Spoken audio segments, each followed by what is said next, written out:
Voyons le portrait de la situation maintenant à l'autre bout du pays complètement. Dr Brian Conway est directeur médical du Centre Santé Ouest à Vancouver. Bonsoir, Dr Conway. Bonsoir. La Colombie-Britannique est citée en exemple dans cette étude-là. Dites-moi, c'est quoi la recette pour pouvoir retenir des infirmières? Donc, je pense qu'il y a deux choses. C'est de penser au recrutement de façon un peu plus novateur. Donc, aller à l'étranger, de reconnaître les compétences acquises de façon internationale, d'intégrer les gens en plus grand nombre et avec une plus grande diversité dans le système de santé. Et de cette façon-là, augmenter la qualité du milieu de travail et retenir les gens qui s'intègrent au milieu de travail peut-être de façon un peu plus efficace. Intéressant. Donc, diriez-vous qu'il y a peut-être moins de barrières en Colombie-Britannique, justement, pour ceux qui ont de la formation à l'étranger que dans d'autres provinces?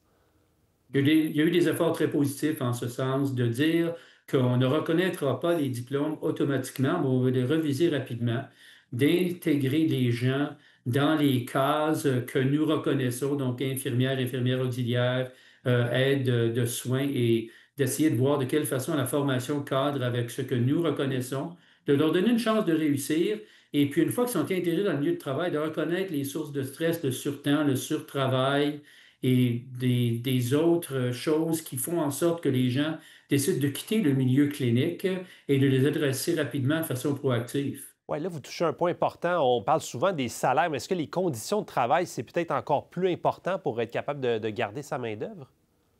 Oh, mais c'est très clair. Quand on retourne à la maison et on n'a pas hâte de revenir le lendemain, indépendamment du salaire qui est payé, c'est une grosse barrière.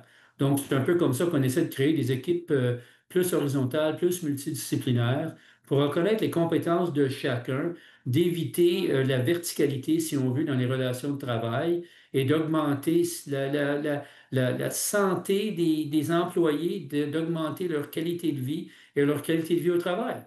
Et là, parlez-moi de votre clinique qui est ouverte depuis à peu près un an, le Centre de santé francophone en Colombie-Britannique. À quel point ça a été compliqué, le recrutement pour vous?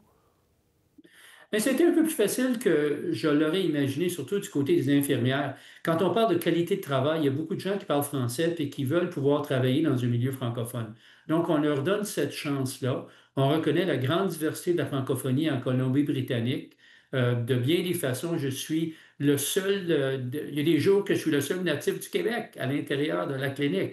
Donc, c'est une grande diversité. Et les gens, les patients sont tellement contents de pouvoir être servis en français. C'est un peu nouveau. On est la première clinique francophone d'histoire de la province.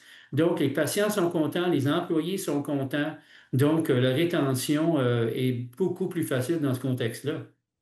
En tout cas, ça fait plaisir de prendre de vos nouvelles et de voir que ça va bien. Docteur Conway, merci beaucoup d'avoir partagé ça avec nous. Merci de m'avoir interpellé.